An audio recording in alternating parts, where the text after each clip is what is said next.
Leo Duff a choisi un format très particulier parce qu'il combine du storytelling, mais en fait adapté à des vidéos analytiques, je vais y revenir, et un format relativement court. Bon, là, en ce moment, il y a une petite inflation sur la durée de ces vidéos, puisqu'on voit qu'à l'heure où j'enregistre, il y a 16 minutes, 15 minutes, 17 minutes. On reste quand même très loin d'une vidéo d'Ego qui en fait 35.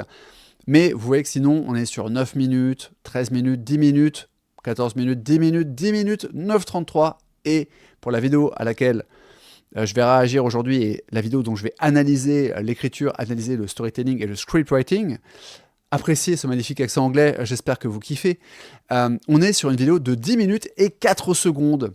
Voilà, il fallait les 4 petites secondes. Ça me rappelle l'époque où il fallait faire une vidéo d'au moins 10 minutes pour activer la monétisation. Comment ChatGPT assoive cette population? On voit évidemment qu'on est sur le biais de négativité dès l'accroche. Et avant d'analyser le scriptwriting, pour ceux qui ne me connaissent pas, je me présente, vite fait bien fait, Frédéric Garcia, consultant en stratégie YouTube depuis beaucoup trop longtemps. J'ai bossé en tant que salarié pour un des plus gros vendeurs de formation français. Je sais, ce n'est pas bien, mais ça fait partie de mon CV. J'ai été son head of content pendant 3 ans. J'ai bossé avec plein de gens depuis. J'ai écrit des scripts pour Combo, Micode, Finery. Voilà, pour citer quelques marques connues, puisque une chaîne YouTube, c'est une marque. Et comme je suis en retard sur la prochaine vidéo scriptée que je veux sortir sur la présente chaîne que vous êtes en train de regarder, eh bien je me rattrape avec ce format un petit peu décontracté, où je découvre une vidéo que je n'ai pas vue, très important. Vous voyez que j'ai vu pas mal des vidéos de Leo Duff, en fait j'en ai même vu plus que ça. C'est juste que comme j'ai plusieurs comptes YouTube, il y a des vidéos que j'ai regardées avec un autre compte. Donc par exemple, pourquoi l'iPhone Air existe, aussi je l'ai vu. Les guides d'achat, pareil, tout ça. En fait j'en ai vu plein. Mais je n'ai pas vu comment ChatGPT assoive cette population. Ça tombe bien parce que j'en ai un peu marre des vidéos ouin-ouin contre l'IA. Moi, je suis pour l'IA parce que globalement, je suis pour la technologie. Mais je vais éviter de trop dériver en débat et de transformer cette vidéo en débat politique. Donc, le concept, c'est que je vais lancer la vidéo et que je vais décortiquer le storytelling de Leo Duff au fur et à mesure. Sachant que, comme je vous l'ai dit, il est sur 2 trucs très particuliers. Déjà, un format beaucoup plus resserré que ce qu'on envisage quand on réfléchit à du storytelling, même au sens très très large. Et qui plus est, un format qui est en fait analytique avec du storytelling, parce que ça reste un créateur de contenu YouTube qui a besoin d'avoir une bonne rétention sur ses vidéos, d'accord? Il ne faut pas que vous quittiez la vidéo au bout d'1 minute ou 2 ou 3. Idéalement, il faut que le maximum de gens possible restent le plus longtemps possible sur la vidéo, si possible jusqu'à la fin. Mais donc, il y a des techniques de rétention, il y a des techniques de storytelling. Je rappelle souvent que le storytelling, c'est pas juste un genre, parce que pour beaucoup de néophytes qui ne connaissent pas les coulisses de la creator economy, et au sens création de contenu, et même on pourrait remonter plus globalement à l'industrie du divertissement, les néophytes pensent souvent que le storytelling, c'est Ego, Combo, The Great Review. Et oui, c'est un style, c'est le storytelling jeu vidéo, ou e-sport, ou un petit peu plus large dans le cas de Great Review et de Ego, qui fait de plus en plus de vulgarisation scientifique. J'en ai parlé aussi sur cette chaîne moult fois. Mais en fait, le storytelling, ça c'est un genre. Quand on dit vidéo de storytelling, on pense aux chaînes que je viens de citer et à tous ceux qui arrivent derrière. Mais en fait, à la base, c'est une technique. Dans un discours d'homme politique, il y a du storytelling.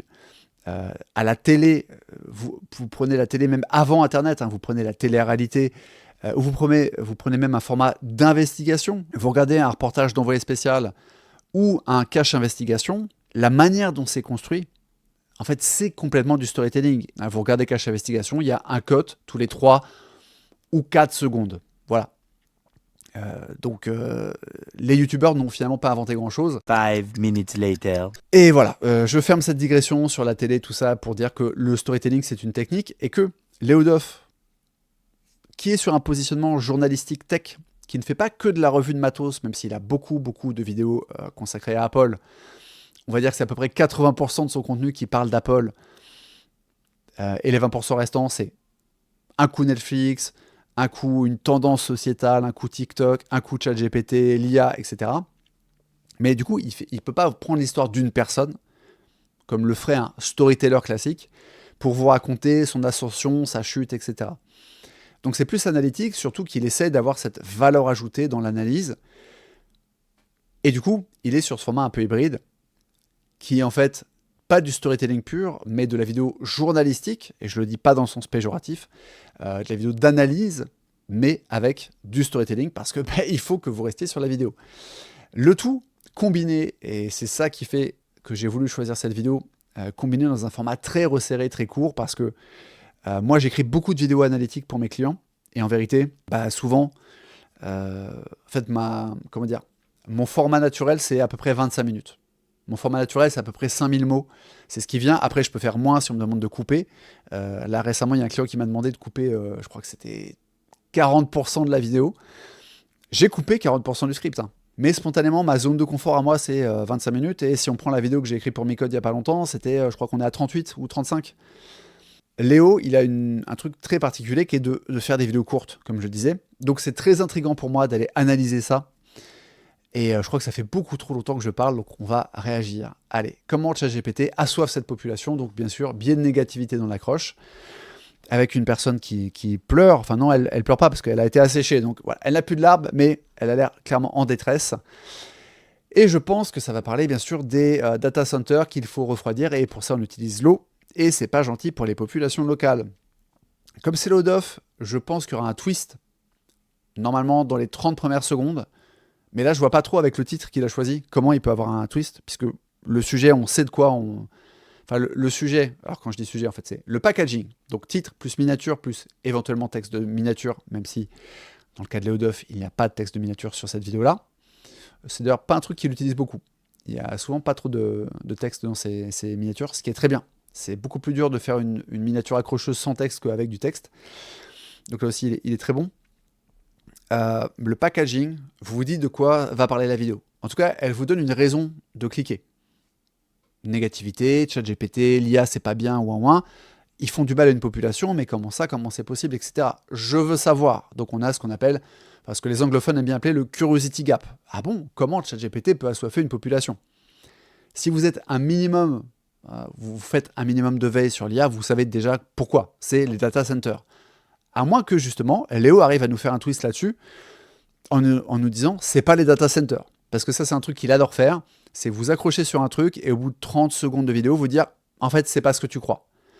Ce qui est plus ou moins dur à faire en fonction de comment vous avez packagé la vidéo. Parce qu'évidemment, plus le packaging vous indique le sujet précis, plus c'est dur de dévier du sujet. Surtout que si vous déviez trop, le public, l'audience, les viewers peuvent être un peu déçus et abandonner la vidéo en cours. Donc, il y a vraiment un équilibre à trouver, c'est pas facile.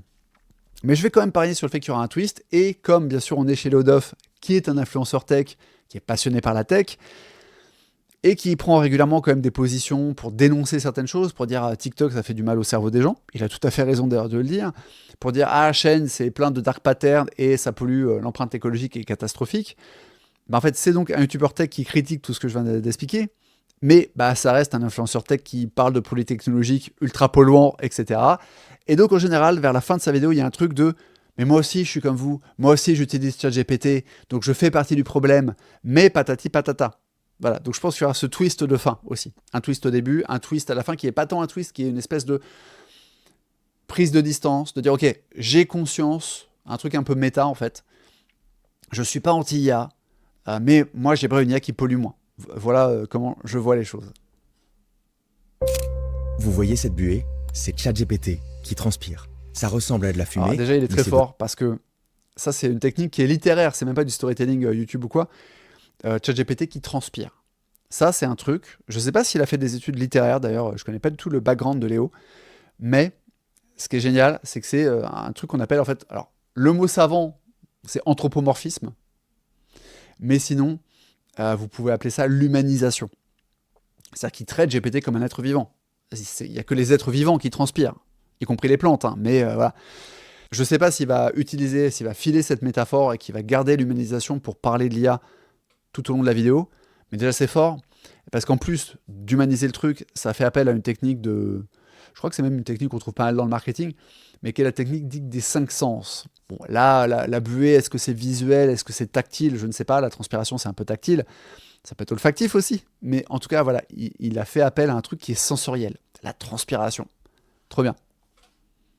De l'eau potable. En fait, chaque fois que ChatGPT écrit 100 mots chez vous, jusqu'à une bouteille d'eau se vide ailleurs. Parce que Ça ces donne milliers soif. de serveurs qui répondent à nos questions chauffent énormément. C'est des radiateurs à pleine puissance qui tournent 24 heures sur 24. Alors Ok, donc là, on a les data centers, on est à 17 secondes. Pour l'instant, pas de twist à l'horizon. Juste, il nous explique le problème. Ok. pour éviter qu'ils fondent, on fait circuler de l'eau qui absorbe la chaleur et s'évapore dans le ciel. Résultat, ce data center de Google dans l'Oregon vide l'équivalent de 500 piscines olympiques par an, en pleine zone semi-aride. Cette eau n'est pas détruite, elle retourne dans l'atmosphère, mais elle ne retombe pas là où on l'a prise. L'eau n'est pas détruite, mais la nappe fossile, elle, ne se recharge pas. Pendant que les fleuves du Moyen-Orient s'éteignent, que les agriculteurs espagnols sont rationnés, que les déserts s'étendent et que 2 milliards de personnes n'ont pas d'eau potable, les géants de la tech ont trouvé une solution. Plutôt que de réduire leur consommation d'eau, ils la déplacent. Ok. Pas vraiment de twist, à part peut-être là sur l'idée que eux, ils ont trouvé une solution, ils déplacent le truc au lieu de réduire leur consommation d'eau. Ok. On vient d'assister à une espèce de petite, alors surenchère, c'est un peu un mot exagéré, mais il vous dit pas juste, regardez, dans l'Oregon, on vide 500 piscines olympiques par an, et il vous dit pendant que les agriculteurs espagnols sont rationnés, pas que les Espagnols d'ailleurs, hein, ça arrive en France tous les étés à chaque canicule, même dans des endroits où il pleut beaucoup, hein, comme par exemple la Normandie. Donc, comme quoi. Pendant que les agriculteurs sont rationnés, pendant que les petits-enfants dans je ne sais quel pays situé au sud du Sahara meurent de faim, etc. Enfin, de faim, de soif. Voilà. La misère, c'est mal, le capitalisme, c'est pas bien, tout ça. La plupart des centres de données sont aux États-Unis, mais aujourd'hui l'Amérique n'assèche plus seulement ses propres terres. Elle exporte sa soif. À 4 heures d'avion de Los Angeles, dans une région mexicaine où il ne pleut quasiment plus depuis 2 ans, Microsoft, Google et Amazon construisent leur nouveau paradis. Ok, Une ça c'est fort. Ils exportent. Donc en fait, le problème est plus grave que prévu, quoi.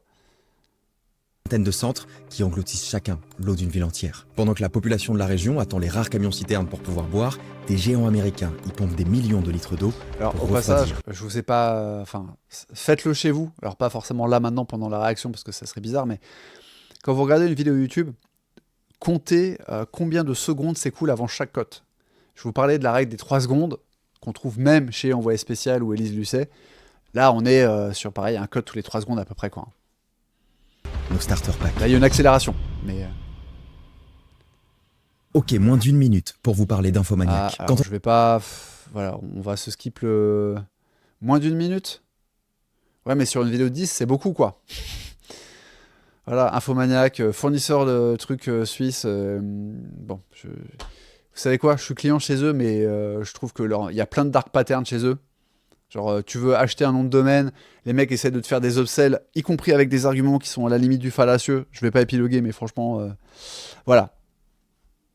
Cliquez sur le lien en description et si vous êtes rapide, le code Léo80 vous offrira moins 80% avec l'offre K-Suite Plus. Détail en description. Merci Infomaniac. Bon, les 3 quarts de la planète sont recouverts d'eau, mais celle que l'on boit, c'est 1% de l'eau disponible. Alors 2 milliards d'humains n'ont pas d'eau potable. Pourtant, nos serveurs en avalent 1 milliard de litres par jour. De quoi désaltérer 20 millions de personnes. C'est pas uniquement dû à l'IA. Le streaming, le gaming et les sites e-commerce représentent encore la majorité du trafic des data Il me centers. semble de mémoire que alors là, pour le coup, c'est pas sur l'eau, mais c'est sur l'émission de carbone. Je crois que YouTube représente autant de carbone que... Enfin, une année de YouTube, c'est une année de Londres, de la ville de Londres, je crois.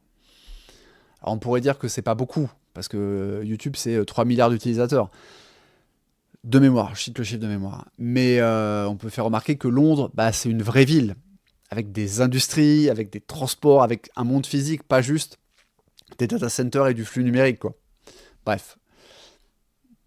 Mais une requête ChatGPT consomme beaucoup plus d'eau qu'une recherche Google. Elle Tout à fait. demande plus de calcul, donc plus d'énergie, donc plus de refroidissement. Mais pourquoi on utilise une ressource si précieuse pour refroidir des serveurs? Parce que l'eau refroidit 10 fois plus vite que l'air, que des ventilateurs géants coûteraient une fortune en électricité et que les circuits fermés coûtent beaucoup plus cher à installer. Alors le calcul est vite fait. Et comme les machines rouillent au contact de l'eau non traitée, la plupart du temps, on choisit de l'eau potable. Mais sur Je le savais papier, pas le coup de l'eau potable, c'est intéressant. En fait, là, il est en train de poser le problème. Ce qui est intéressant, c'est que il vous demande pas d'avoir de l'empathie avec les GAFAM, on va dire ça comme ça pour aller très vite.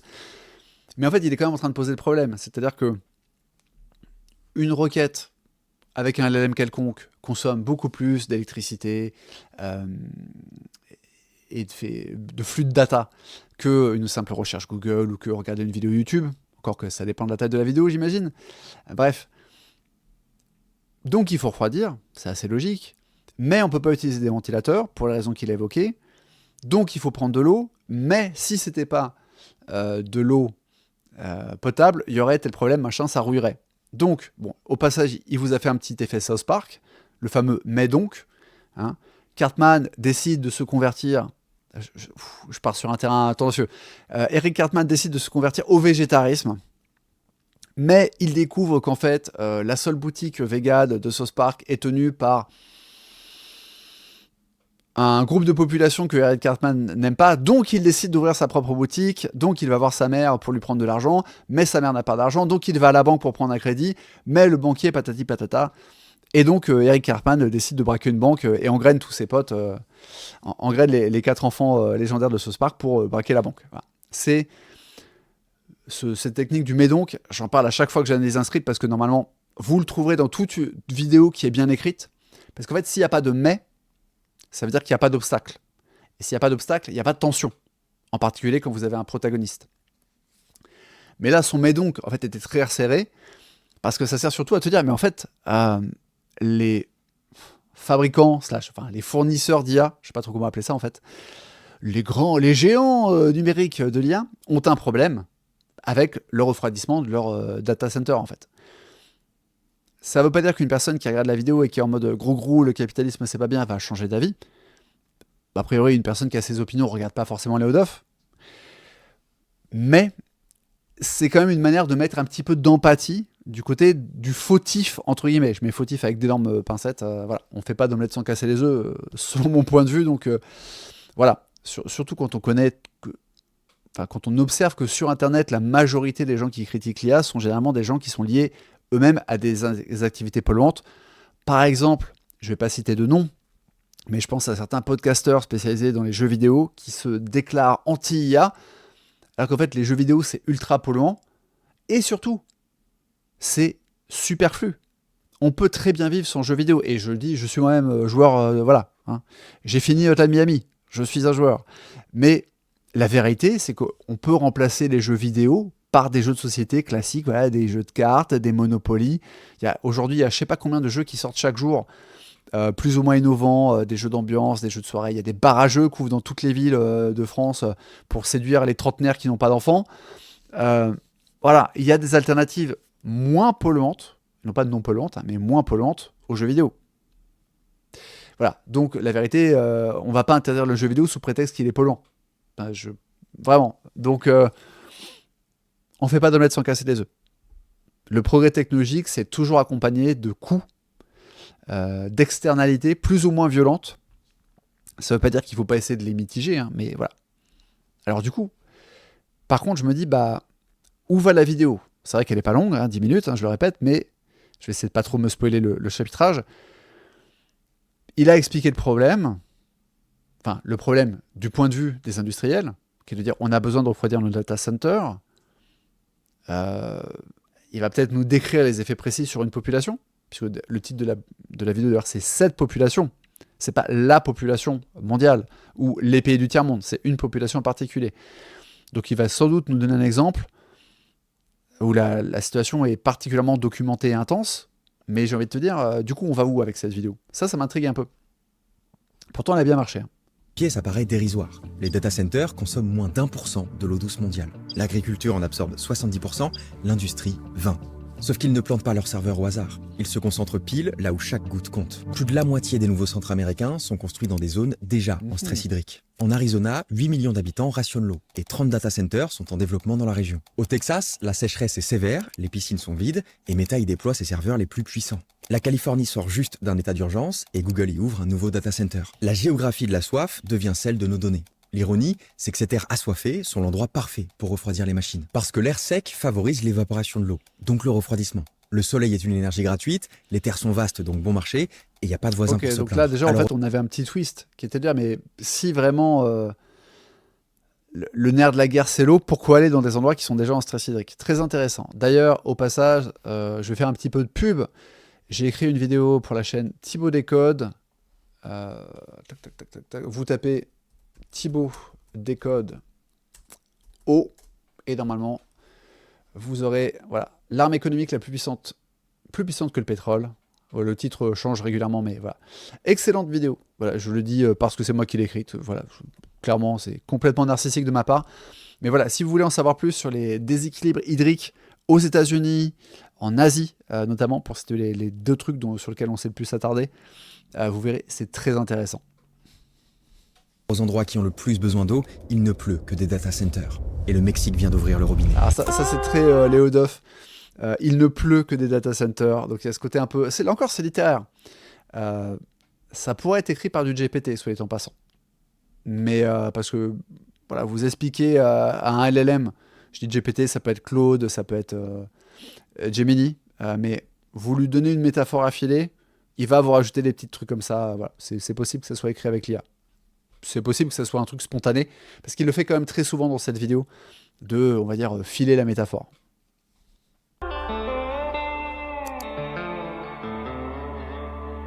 Bienvenue à Querétaro, région semi-aride du centre du Mexique. Ici, il pleut de moins en moins. Les barrages principaux sont quasiment à sec depuis des mois, les poissons n'atteignent plus une taille suffisante pour être pêchés, les réservoirs d'eau battent des records historiquement bas, même les cactus crèvent de soif. Les nappes phréatiques s'épuisent plus vite qu'elles ne se rechargent. Voilà, même les cactus crèvent de soif. Donc on est... Alors moi je suis pas littéraire de formation, mais je sais pas si on peut parler d'hyperbole. Faudrait appeler Clément Viktorovitch qui nous décode tout ça. Et voilà, on est... C'est déjà un truc aride, mais en ce moment la rivière est particulièrement basse, les poissons n'atteignent plus le truc de reproduction, machin, et même les cactus ont soif. Là en fait, on ne sait pas si c'est vrai. Est-ce que c'est une figure de style, ou est-ce que c'est vraiment, même les cactus, on voit des cactus mourir de sécheresse? Impossible à savoir là comme ça, mais si c'est une image, ça permet de faire comprendre aux viewers la gravité de la situation. Genre, même les cactus crèvent de soif, quoi. Alors la vie devient survie. Des familles n'ont plus d'eau au robinet, elles attendent les klaxons des camions-citernes qui apportent l'eau, toutes les semaines quand elles ont de la chance, tous les 15 jours quand elles n'en ont pas. Alors la société se délite. J'ai envie de faire une blague sur la Bretagne et les pollutions au nitrate, mais je vais pas le faire, j'aime beaucoup la Bretagne. Et la Normandie. Les bidons dans la nuit, ce qui force les écoles à fermer faute d'hygiène, pendant que les fermiers regardent leurs récoltes crever. Et à quelques kilomètres c'est intéressant, donc on est toujours sur cette espèce de build-up, il vous a montré les photos de la rivière, il vous a dit même les cactus ont soif, on ne sait pas si c'est littéral, mais par contre, les gens sont, comment dire, j'ai plus le terme, il y a des... c'est l'État ou la ville qui livre des bidons, et c'est au point que certaines personnes se font voler leur eau pendant la nuit. Et ça, là, tu commences à rentrer dans un truc où, en fait, c'est Mad Max. Microsoft construit 3 centres de données hyperscale. Des infrastructures massives qui abritent des dizaines de milliers de serveurs assoiffés. Alors, mais pourquoi? Là, je pense qu'on va avoir un twist sur la corruption. Parce que, d'ailleurs, il est en train de dire « mais pourquoi ?» Je pense que la suite de la phrase, c'est « mais pourquoi est-ce qu'un État, un État, une ville, je ne sais pas qui décide, mais pourquoi les politiques de cet endroit acceptent qu'on construise de tels trucs alors que ça pose un problème à la population locale ?» La réponse, évidemment, c'est que les entreprises qui installent leurs data centers là-bas payent très très cher. Enfin, ils payent moins cher que s'ils les installaient, je sais pas moi, dans la banlieue de New York. Mais du coup, pour les locaux, pour les politiciens locaux en tout cas, c'est une énorme mine, c'est un cash flow, un afflux d'argent spectaculaire. Donc si tu es maire d'une petite ville au Mexique, on te propose d'ouvrir un énorme data center, que ce soit Microsoft, Amazon, peu importe. Hein. On te propose plusieurs millions de dollars, tu les prends. On pourrait se dire, est-ce que cet argent pourrait être utilisé pour améliorer le système hydrique local ? En fait, le truc, c'est que même si tu améliores on va dire les canalisations, etc., bah, tu es quand même confronté au... en fait, que s'il pleut pas, il pleut pas, quoi. Donc, voilà. Et surtout, je pense qu'il va parler de la corruption. Parce que je pense que c'est ça le truc. Tu pourrais penser qu'un politique intelligent, avec des grosses pincettes, dirait « Ah ben non, moi, je préfère refuser X millions de dollars parce que ce que l'argent va me permettre d'acheter, même si je ne suis pas corrompu, même si je le remets dans les institutions, les infrastructures de la ville, en fait, ça ne va pas faire venir l'eau, donc je protège, entre guillemets, mes nappes phréatiques en refusant l'installation. Et donc je pense que s'ils acceptent, c'est parce qu'ils vont prendre l'argent et le mettre dans leur poche. Voilà, c'est un peu cliché, et je ne sais pas si on peut appliquer ça à certains États américains comme l'Arizona, par exemple. A priori, la corruption chez les sénateurs américains, c'est pas du tout comparable avec ce qu'il y a dans les pays du tiers-monde. Enfin, le Mexique n'est techniquement plus le tiers-monde, bref. Vous voyez ce que je veux dire. Le raisonnement, du coup, ne tiendrait pas partout. Mais pour le Mexique, possiblement, hélas, oui. Pourquoi construire des gouffres à eau dans un lieu qui en manque cruellement?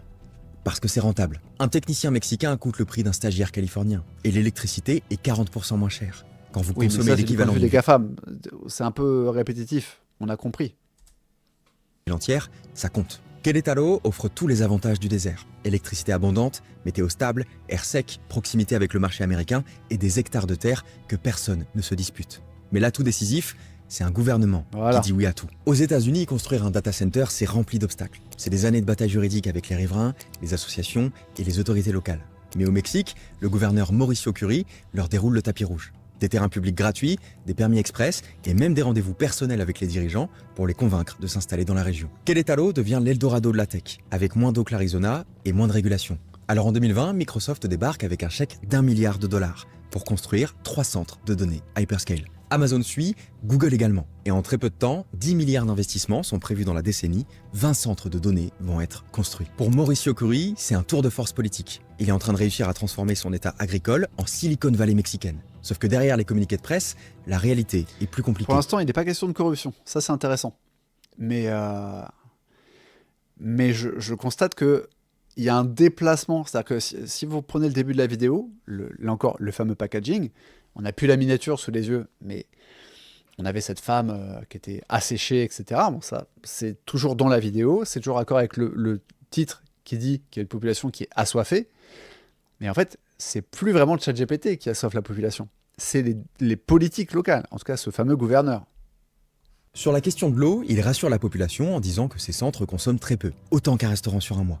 C'est impossible, mais il répète ce que Microsoft lui a dit. En fait, Microsoft affirme que ces installations utiliseront l'eau moins de 5% de l'année, 18 jours par an. Mais dans un semi-désert où les températures dépassent régulièrement 35 degrés pendant des mois, ça défie toute réalité physique. Leur centre en Arizona utilise l'eau plus de la moitié de l'année. Parce que quand il fait 40 degrés dehors, vous ne pouvez pas refroidir efficacement des serveurs qui chauffent à 80 degrés sans utiliser d'eau. Bon, alors ça c'est intéressant, il nous dit que c'est le gouverneur qui croit les promesses des GAFAM. Bon, on va voir, hein, mais... Bon, je pense que... Moi, je parie qu'on va parler de corruption avant la fin de la vidéo, mais je peux me tromper. Les experts en climatisation industrielle jugent le chiffre de Microsoft techniquement improbable, surtout pour des centres conçus pour l'intelligence artificielle qui chauffent encore plus que les serveurs classiques. Le chiffre annoncé par Microsoft est absurde et leur permis officiel raconte une toute autre histoire. La réalité, c'est que personne ne sait combien d'eau ces centres consommeront réellement. L'ignorance du secrétaire d'État n'est pas un mensonge, c'est le système. En fait, Microsoft... Vous voyez, c'est que je vous parlais du mais donc, parce que c'est vraiment un basique important de l'écriture de script. On peut aussi mettre le mais sans dire le mais. Donc, par exemple, quand il dit la réalité, c'est que personne ne sait, en fait, c'est comme si vous disiez mais en réalité, personne ne sait quelle est réellement la consommation d'eau. Mais il ne va pas mettre le mot, il ne va pas mettre la conjonction de coordination dans la phrase, parce que ça évite que ça soit lourd, sinon ça devient robotique. Un truc, donc, machin, le donc, pareil, vous pouvez le remplacer par un par conséquent, ou tout simplement par et c'est pour ça que. Voilà. Eric Cartman veut ouvrir un restaurant végétarien, mais Vadadi, et c'est pour ça qu'il va donc demander un crédit à la banque. En fait, Microsoft n'a pas demandé d'autorisation publique. Ils ont acheté l'eau à un acteur privé. Pourquoi ? Parce que le territoire est officiellement en pénurie d'eau. Donc l'Agence fédérale de l'eau n'accorde plus aucune nouvelle concession dans la région. Pour contourner cette restriction, Microsoft a dû racheter directement une concession d'eau souterraine détenue par un acteur privé. Ça c'est cool parce qu'il y a encore un twist. Je ne sais pas ce que ça implique. C'est-à-dire, est-ce que c'est bien ou pas bien qu'ils prennent l'eau à un privé ? Est-ce que c'est une manière de dire, et ça sera peut-être une des conclusions, et je vous parle encore de corruption, mais oui, le problème au Mexique, c'est que du coup, un bien comme l'eau ne devrait pas être privatisé ou je sais pas quoi, machin, mais en fait, là encore, en termes de rétention, c'est très bien parce qu'il distille les informations au compte-gouttes pour que vous alliez un petit peu d'étonnement en étonnement. Le gouverneur, il dit ouais à tout. Mais en fait, il répète les infos, mais en fait, personne ne sait. Mais d'ailleurs, en fait, il ne devrait même pas pouvoir avoir des contrats des permis de construire pour des trucs qui consomment de l'eau parce que l'agence fédérale n'en donne plus. Mais par contre, du coup, ils ont acheté l'eau à une compagnie privée.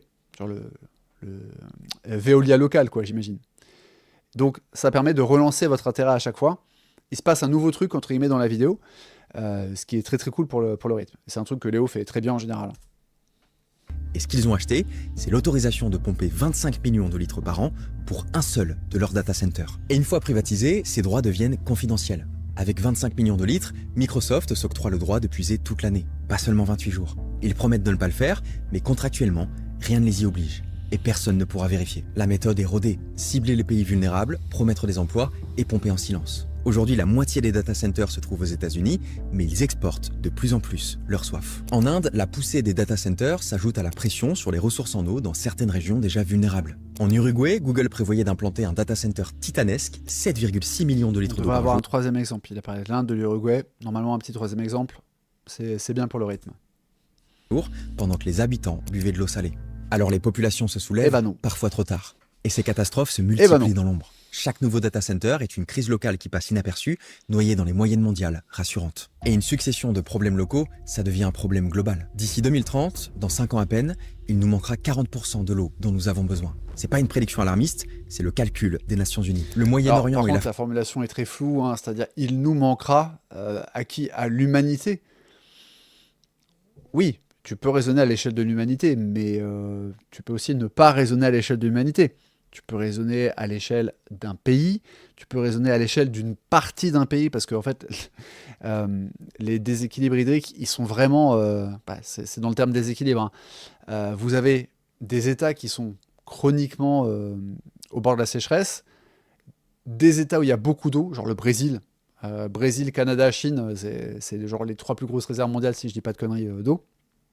Mais en fonction des États, enfin je devrais employer le terme de pays d'ailleurs, en fonction des pays, même un pays qui a beaucoup d'eau, par exemple la Chine, ça peut être très déséquilibré parce que en fait la Chine techniquement, l'eau, là où il pleut le plus, c'est pas là où il y a le plus de population, et une grande partie des sources, on va dire, des nappes phréatiques et des sources de cours d'eau, en fait, elles sont au Tibet. Je ne vais pas me lancer dans un débat sur la Chine et le Tibet, mais vous voyez le problème. Donc, pareil aux États-Unis. Aux États-Unis, il parlait de l'Arizona, enfin, il y a plein d'États qui ont des problèmes de pénurie d'eau, mais il y a des États où ça va très bien. Au Colorado, il n'y a pas de mémoire, au Colorado, il n'y a pas de problème, vu qu'il neige 4 mois de l'année, ça fait des réserves d'eau, etc. Même chose en France. On pourrait faire le cas à l'échelle de la France, il y a des zones qui sont plus ou moins impactées par la sécheresse. Parfois même au sein d'un département. Voilà. Donc, quand il dit nous aurons ce problème, nous allons manquer 40% de l'eau dont on a besoin, en fait, il choisit, et ça c'est très journalistique, dans le moins bon sens du terme, mais on le fait tous les créateurs de contenu le font. Il y a forcément une manière de présenter l'information qui est non pas partisane, c'est pas une question de bord politique ou quoi, c'est une question de tu veux impacter ton viewer. Donc il a forcément choisi la manière la plus impressionnante de présenter l'information, et la manière la plus impressionnante, c'est de dire à l'échelle mondiale, il manquera 40% de l'eau nécessaire. Parce que si tu dis, à l'échelle du Mexique, par exemple, c'est peut-être que c'est que 10%. Voilà, on peut prendre l'exemple normand. En Normandie, il pleut beaucoup, mais parfois en canicule, il y a quand même des pénuries d'eau. Bon, forcément, selon l'échelle que vous prenez, c'est peut-être qu'il manquera 5% des réserves d'eau dans le Calvados. C'est vachement moins spectaculaire que 40%. Voilà. Donc, évidemment, on va se placer dans le cadre qui permet de balancer le chiffre le plus impressionnant, parce que c'est comme ça que tu marques le viewer, en fait. Parce que le viewer va plus se rappeler il va nous manquer 40% des réserves en eau que 5%. 5%, bon, a priori, c'est pas spectaculaire. Sauf si tu fais partie des gens qui vivent dans une zone où il y a zéro eau et que tu es en train de crever de soif. L'Afrique du Nord pourrait perdre jusqu'à 14% de leur économie asséchée par la soif. Des pays entiers vont s'effondrer et des millions de réfugiés climatiques vont fuir. On nous vend l'IA comme la solution ultime au grand défi de l'humanité, qui va résoudre le changement climatique, révolutionner la médecine, optimiser l'agriculture, prédire les déjà, sécheresses. Ça dépend de quelle IA on parle, parce que l'IA ne se résume pas au LLM. Si l'IA ne résout pas, si à un moment il n'y a pas une forme d'IA qui permet de résoudre ces problèmes, je ne sais pas ce qu'on va faire. Hein. Moi, je parierais plutôt sur l'IA pour résoudre les problèmes. L'IA combinée au cerveau humain. Mais voilà. Et j'y crois en partie. Mais pendant qu'on demande à ChatGPT comment sauver le monde, il boit Et l'eau Léo, il croit en partie aussi. de ceux qui n'en ont pas. Face à cette crise, les entreprises sortent le joker habituel. L'innovation va tout résoudre. Refroidissement en circuit fermé, data center sous-marin, IA quantique moins gourmande, etc. La technologie de demain va réparer les dégâts d'aujourd'hui. Alors Microsoft ouvre de nouveaux data centers, zéro eau à Phoenix. L'eau tourne en circuit fermé, plus aucune goutte ne s'évapore et 125 millions de litres sont économisés en un an. Ce qu'ils oublient de dire, c'est que ces systèmes consomment plus d'électricité, ce qui déplace le problème. En Finlande, Google a transformé une ancienne papeterie en data center qui pompe l'eau glacée de la Baltique. Pas d'évaporation, pas d'eau potable gaspillée et la chaleur des serveurs chauffe 80% des foyers de la ville. Sauf que ça marche uniquement avec une mer froide à proximité. C'est impossible à reproduire dans les déserts, là où on en a vraiment besoin. Ces innovations sont prometteuses et elles diminuent leur impact global, mais elles couvrent à peine 5% de leurs serveurs. Là encore, mais donc, il y a l'innovation. D'ailleurs, illustration, boum boum boum, truc dans la Baltique, mais ça marche pas. Prometteuses et elles diminuent leur impact global, mais elles couvrent à peine 5% de leurs serveurs. Ce sont des pansements sur une hémorragie. Et pendant qu'ils communiquent sur des prototypes, ils continuent de vider des nappes fossiles qui ont mis des millénaires à se former. La vraie solution est plus simple qu'ils ne veulent l'admettre, la transparence. Pourquoi Microsoft et Google se battent-ils pour cacher les vrais chiffres? Parce qu'une fois exposés, ils deviennent indéfendables. Sans transparence, il n'y a pas de choix. Juste une poignée de Californiens qui décident qui aura de l'eau et qui n'en aura pas. Alors le capitalisme. On n'a dit pas de politique. Exigeons l'évidence. L'interdiction de nouveaux data centers dans les zones en stress hydrique, sauf s'ils prouvent un approvisionnement 100% non potable ou en circuit fermé, avec publication obligatoire des volumes réels. Moi j'ai une interrogation sur l'eau non potable quand même, parce que est-ce qu'on pourrait pas faire l'argument que même prendre de l'eau non potable, enfin, l'eau potable, en fait, de mémoire, il y a 5 degrés de qualité d'eau. Le degré 5, c'est genre tu mets pas ton doigt dedans, sinon ça fond. Le degré 4, c'est tu mets ton doigt, mais tu ne lèches surtout pas ton doigt, sinon tu tombes très très malade. Et le niveau 3, c'est tu peux lécher ton doigt, mais tu seras malade, tu auras un cancer dans 10 ans. Et les deux derniers niveaux, je crois que c'est de potable, ok, à très très potable, nickel, quoi. On pourrait faire l'argument que est-ce que certaines eaux non potables, c'est pas de l'eau potable en devenir? Donc ça résout pas complètement le problème non plus. Après, là, je m'y connais pas assez, mais bon, voilà. L'interdiction de nouveaux data centers dans les zones en stress hydrique, sauf s'ils prouvent un approvisionnement 100% non potable ou en circuit fermé, avec publication obligatoire des volumes réels. Pas des promesses, des chiffres. Et si c'est techniquement impossible, on ne construit pas de jacuzzi dans le désert. C'est à l'innovation de prouver qu'elle peut exister. On construit pas de jacuzzi dans le désert. C'est pas, on construit pas de data center. C'est un data center, ça consomme plus que 500 piscines olympiques. Boum, on construit pas de jacuzzi, on construit pas de piscine dans le désert. Point barre. Mais jacuzzi, c'était plus marrant que piscine. Notez qu'il est en train de donner des solutions. Il est en train d'expliquer ce qu'il préconise. Ah, il faudrait qu'il y ait de la transparence, machin, etc. Ce qui place cette vidéo un peu dans le registre de l'opinion, en fait. Parce qu'il ne décrit pas juste le problème. Alors, je sais pas, est-ce qu'on peut trouver que ces solutions sont objectives et que c'est neutre? Ou est-ce que c'est un peu militant? Je ne sais pas. Mais en fait, c'est bien en tout cas parce que si vous faites que décrire le problème, vous laissez les gens sur une émotion qui est très négative. Alors, il y a des chaînes YouTube qui le font. Moi, personnellement, je déteste ça. Et d'ailleurs, si vous regardez ce que fait Ego, par exemple, même quand il vous décrit un truc très dark, ou même quand il y a un moment où dans la vidéo, tout a l'air désespéré, il va vous mettre une conclusion qui vous redonne foi en l'humanité. Pour le dire de façon très large, de façon à ce que ça s'applique à plusieurs vidéos. S'envoler l'eau des autres. L'IA est là pour rester. Je l'utilise, j'y crois. Mais chaque utilisation est un choix moral. Je vous avais dit, hein, je suis influenceur tech, donc je fais partie du problème. Chaque image générée puise dans des nappes qui mettront 300 ans à se reformer, si elles se reforment. Notre empire numérique a soif. Et tant qu'on refuse de le voir, il continuera de boire l'eau des autres. Nous avons créé une intelligence capable de tout calculer, sauf le coût humain de son existence. Merci à tous, merci Infomaniac, c'était Léo Duff. Ouais, ok, je suis pas hyper hypé par sa conclusion.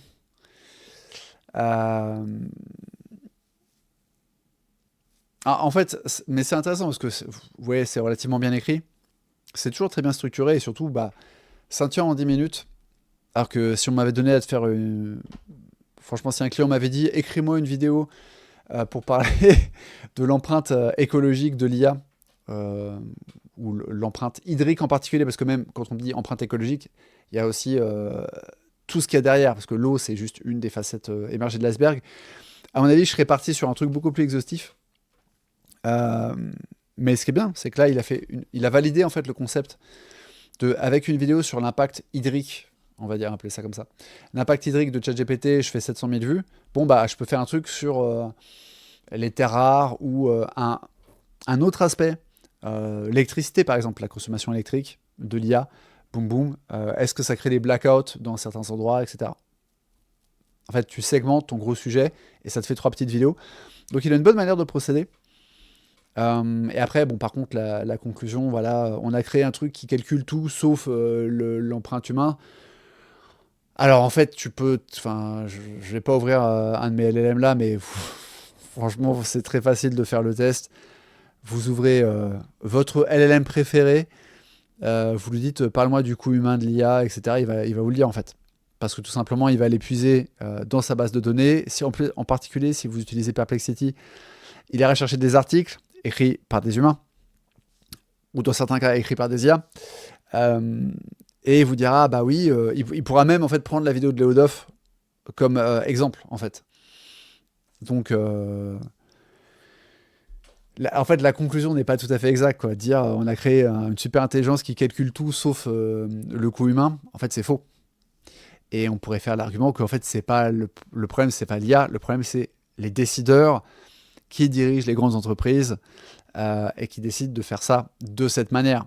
Les gens qui, chez Microsoft, décident d'aller faire ce qu'ils font là, au Mexique, bon, bah, c'est pas la faute à l'IA, en fait. C'est la faute à la personne qui décide encore derrière. Et pour l'instant, c'est encore des humains qui décident. L'inconvénient de tourner en une seule prise pour que ça soit authentique et que mes réactions ne soient pas truquées dans un sens ou un autre, c'est que j'ai oublié de prendre 15 petites secondes pour rappeler que je propose 2 types de prestations qui sont à des niveaux stratégiques et tactiques différents, puisque je propose de l'accompagnement stratégique et de l'écriture de script.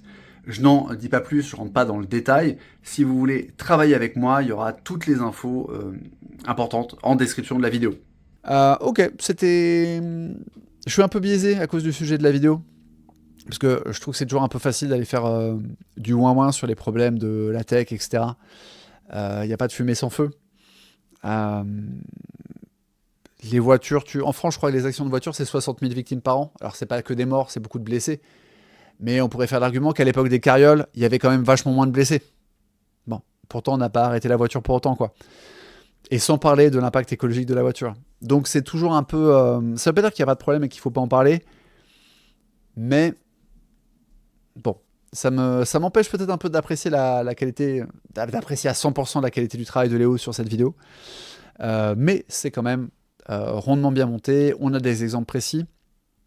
Quand il donne d'autres exemples que le Mexique, en fait, ce qui est intéressant, c'est qu'il a un sujet qui est général, qui est comment ChatGPT a soif. Alors en fait, c'est cette population, parce que là encore, ça c'est du copywriting.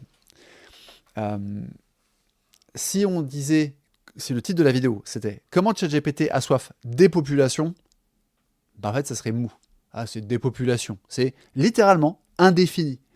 Si on vous dit comment ChatGPT a soif cette population, putain, c'est cette population, c'est précis. Ça doit être très important pour qu'on vous précise que c'est une population. Vous voulez savoir. C'est comme ça que fonctionne le cerveau humain. Et c'est un truc, si vous regardez, que font très très bien les journaux People. Genre, cette terrible maladie qui ronge cette actrice, machin. C'est toujours, voilà, c'est pas une terrible maladie qui ronge l'actrice. Ils sont en général assez forts pour choisir des titres accrocheurs. Et donc ça, c'est ce qu'on appelle être spécifique. C'est pas une population, c'est pas des gens.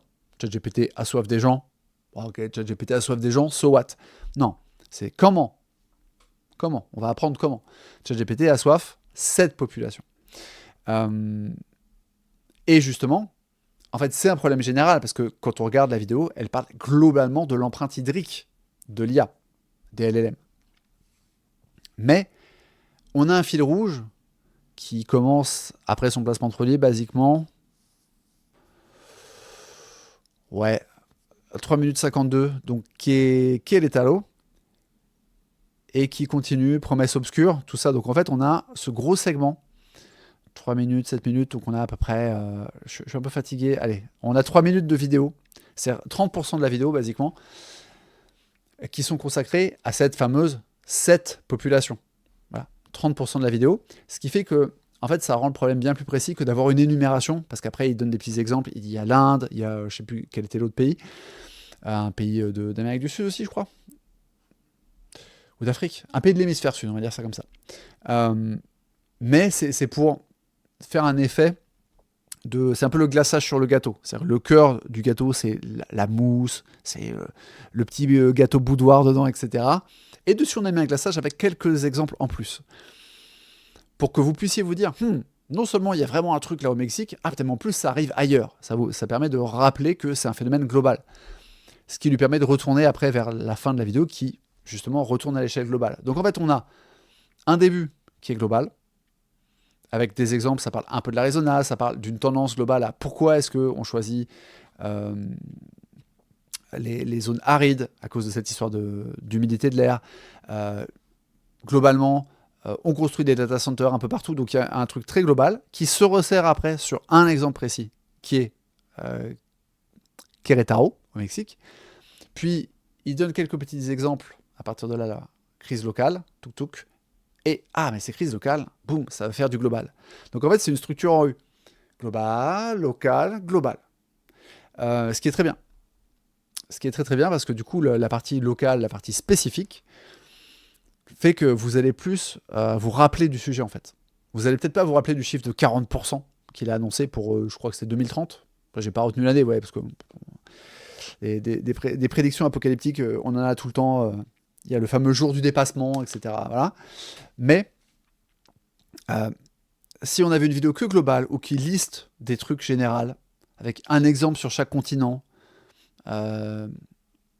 et aucun exemple qui est plus développé que les autres, en fait, ça nous laisserait dans une impression un petit peu floue. Donc, il a pris un fil rouge, qui est le Querétaro, au Mexique. Je l'ai bien prononcé cette fois. Et en fait, ça donne beaucoup d'impact à son argument et à sa prise de position. Donc là-dessus, en termes de structure, c'est vraiment top. Et après, en termes d'écriture, c'est du Léodoff classique, mais très très fort avec le truc qui transpire.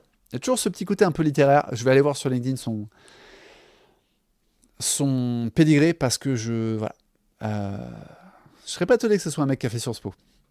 Allez, sur ce, j'espère que cette analyse de script en direct, fait sans filet, était intéressante pour vous. Allez, on se retrouve bientôt pour une vidéo scriptée.